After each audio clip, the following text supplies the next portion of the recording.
Reading music fluently, I'm sure you'll agree, is a skill that's essential for pretty much every pianist. However, I feel that frequently being able to read music is confused with the idea of sight reading, which is somewhat different. And if we think about it logically, how often do we actually ever really need to play a piece of music that we've never ever seen before from sight and give a good performance of it? And in 55 odd years that I've been playing, I can't think of a single exception, outside doing exams of course, where I've needed to do this. And in my youth I used to even earn money from accompanying singers in pubs and things like that. That said, I still do devote between 10 and 20 minutes to sight reading every day, so why do you think that might be? And the reason I do it, in fact, is because it's one of the few ways I could think of that forces me to practice reading, as opposed to letting my memory take care of things whilst I'm practicing in general. However, it occurred to me that there's a nice middle ground that actually makes a lot of sense and can work equally well for most of us. And I call this the idea of doing sight studies. Now, to me, a sight study is a piece of music that I'm going to learn properly in inverted commas. So I'm not saying to absolute perfection, but I'm going to learn it well enough within no more than 20 minutes. What is interesting about a sight study is that the level of music we use isn't that important. With pure sight reading, of course, we need to make sure we use something that's significantly easier than our current level. But with a sight study, we can choose something that's a little harder if we wish. And the reason we can do this is twofold. First, we're going to use a much smaller amount of it, so we might not use the entire piece. We might use half a page or a couple of pages. The second thing we're going to do is, if there's anything in it that we know is going to be technically challenging for us, then we'll find an adequate workaround so that we're not put off when we come to play it. When trying to work out how to best demonstrate this, I thought it would be easier to use a piece of music with which we're all familiar. So let's look at Mozart's Sonata Facile. A more advanced player might take 2 or 3 pages of this as a sight study. A more beginner or intermediate player might limit themselves to the first page or even less. Remember, we have 20 minutes to learn this, so we've not much time to practice it. So let's consider that our intention is to just learn this portion. Of course, our essential first thing is to take note of key signature, time signature, tempo, dynamic markings. Another obvious thing, and sometimes perhaps overlooked, is just to check the clef. Here, both hands start off in the treble clef. Perhaps then just try a couple of measures of the melody to get a quick feel for how it sounds. Now, there are different ways of going about this. We can start by thinking, or we can start by playing. So let's first consider how we might start by thinking. Given that our goal is to learn this within 20 minutes, we need to give ourselves as many reminders as we can to make things easier. So everything we discover, we can write into the score. Our first step would be some basic pattern analysis. We can see, for example, we have an Alberti bass in the left hand at the beginning, and we might write in Alberti to remind ourselves. We can also write in the chord names too. We start with C, then G7, etc.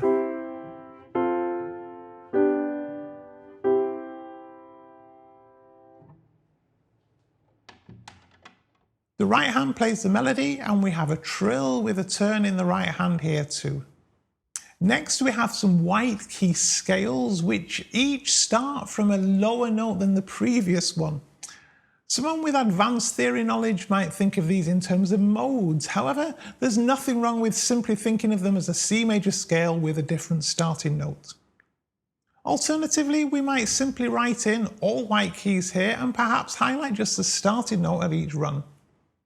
Against those scales, we have simple 2-note chords in the left hand. Again, we can write in the chord names too. Then we suddenly depart from our all white key situation to a twisting and turning scale. We then have some arpeggios in the bass, leading us to a G major chord in both hands. So now we've done our initial analysis, let's just see if there's anything that we're pretty sure we won't be able to play. There's a fabulous show called Sight Reading Maverick on YouTube where Erica Sipes will sight read live pieces suggested by viewers. She is an excellent sight reader, as you can hear for yourself, and works a lot as a collaborative pianist. And one nugget I got from her show is that often the right solution is to simplify something if we know we would need to practice it in order to play it. So let's just say that we're not confident with trills. Given that the point of this exercise is not to fix technical problems but to work around them, an elegant solution to this problematic trill would be to replace it by a simple appoggiatura. This is something we will probably find quite easy to pull off with the very limited time we have. And if this is our chosen solution, then let's cross out the trill and write in the appoggiatura instead. Another thing we can think about is position changes. If we find these tricky, then let's identify them.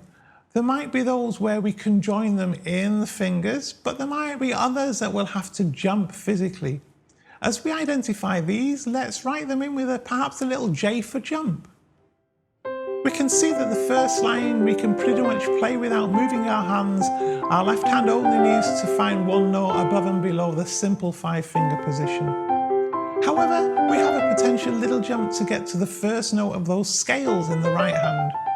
We might be able to eliminate these with fingering, but for now, let's just note them anyway.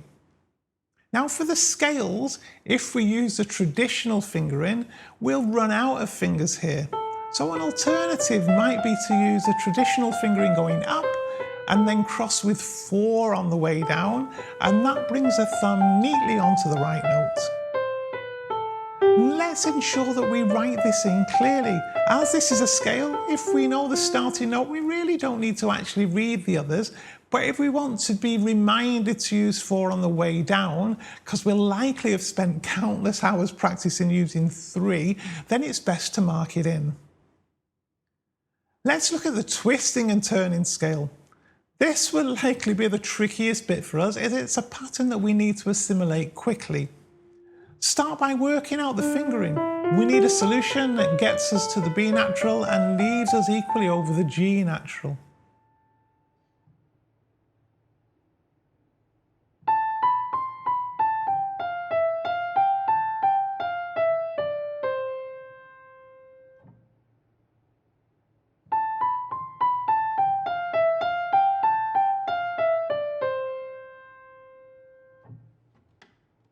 So now we've identified all those little bits where we might need to use a tiny bit of practice time we have available. We might first start with that appoggiatura. After a couple of repetitions, we should be okay starting from the beginning and playing to that point.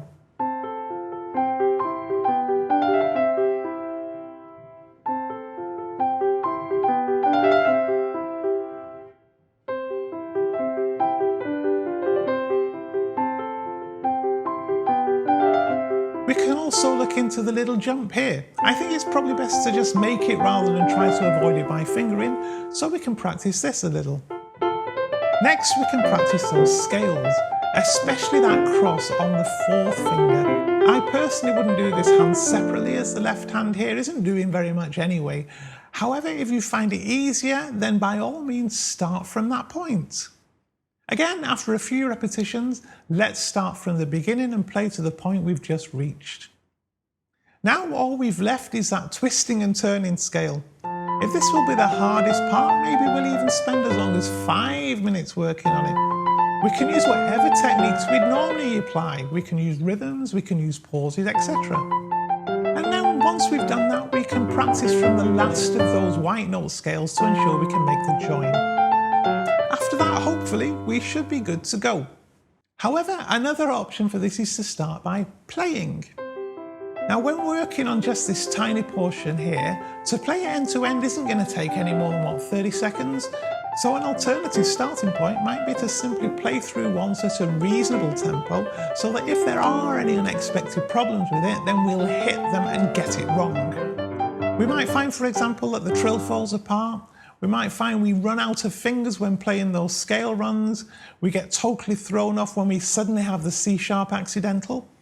This quickly throws up what are likely to be our problem areas. We then allot our time to each of these problem areas in exactly the same way that we did earlier. And of course, for people who are more at a beginning or intermediate level, there's nothing to stop us from working on it slightly under tempo.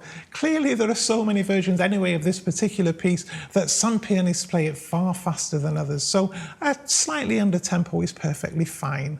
Of course, the object of this exercise is that we're able to play this small section musically. And what's extremely good about it is because we're limiting ourselves to 20 minutes, we're not really, unless you're very good at memorizing, we don't really have the time to memorize the notes. We force ourselves to read the notes, even though, as we said, we've put plenty of, marks in the score to help us with that reading. After all, let's just say we were going to accompany Auntie Irene at the Christmas party at home. We'd probably have 10 minutes in the back room to go through the music with her, work out the bits that might be a bit difficult, give them a couple of tries before we have to perform in front of the folks, so to speak. Give this a try and see how you get on. I found that it's a valuable addition to my sight reading practice, so I don't do it all the time, but some days I'll sight read, some days I'll do a sight study. I've even tried doing it with some Scriabin preludes, which, as you know, he quite often likes very exotic key signatures. Now, if you'd like to know more about using chord recognition as a way of improving your ability to sight read, I've created a number of videos on that, so I'll link the first of those here for you so you can watch it later. And of course, if you're not already, please do subscribe to Tommy's Piano Corner. Don't forget to hit the little bell icon so you're notified of new videos as and when they're released. I thank you very much for watching today and look forward to seeing you very soon.